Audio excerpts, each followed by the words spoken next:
Hey, Sean, do you think the Flash movie would have been a hit if it came out 5 years ago? Yes. In the same condition that it came out last year. Well, it's a little more complicated. Just no looming reboot or Ezra drama.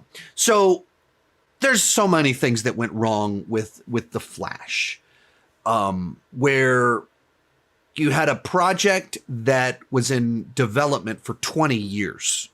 They were trying to make this movie for literally 20 years. Did they approach you about the Flash? After Batman Begins, they'd obviously had a good experience on that. And so they came to me and said, any DC character you want. And I just thought the Flash would be fun. And then Ezra Miller was cast like 10 years before the film came out, and they were developing it. And for a long time, people have been like, he's part of the problem. He's the problem. Ezra's the problem or whatever. And so kept pointing fingers, Miller. And then you have all the legal troubles. And then you have we're rebooting this thing anyway.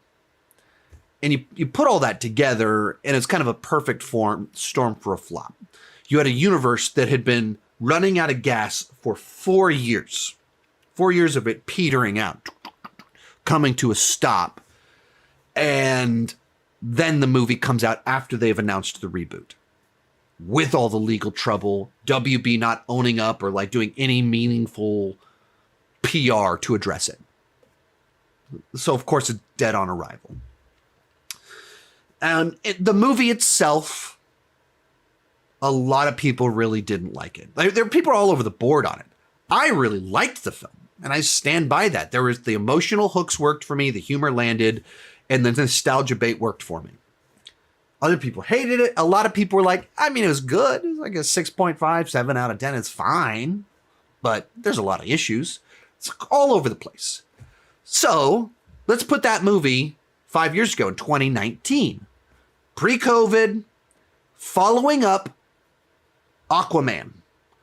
Aquaman, a very goofy DCEU film. I like it. I'm not saying goofy is a pejorative, but it's a goofy film. It's also the highest grossing DC film of all time. More so than The Dark Knight. More so than The Joker. You drop The Flash right after Aquaman, where this is pre-Ezra Miller. The DCU is on its box office high point before it's kind of started to fumble. 2019, pretty good year for movies. Kind of the peak of the comic book boom. Joker came out that year, made $1 billion as an R-rated film. You drop The Flash that year, it does a lot better. How much better? I don't know.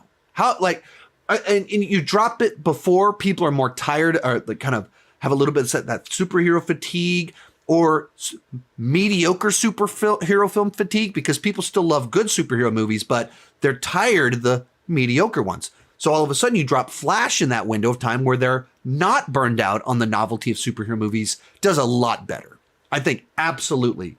And I think Shazam 2, if it had come out 2-3 years earlier, like almost all of them, Aquaman 2, if it had come out 3 years earlier, pretty much all of them would have benefited from coming out prior to DCEU being like, we're throwing in the towel, this thing's done.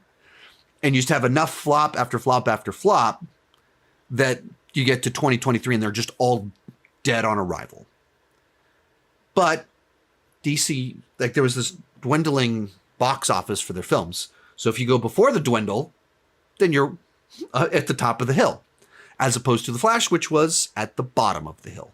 Most of these clips are pulled from my Patreon live streams. I do about 6 live streams every single month. For $2 per month, $20 per year, you can get access to all the exclusive videos and live streams. For $5 per month, you get your name on my end card. At the top tier, you get a 30-minute video chat with me each month. The link down below in the description has more information.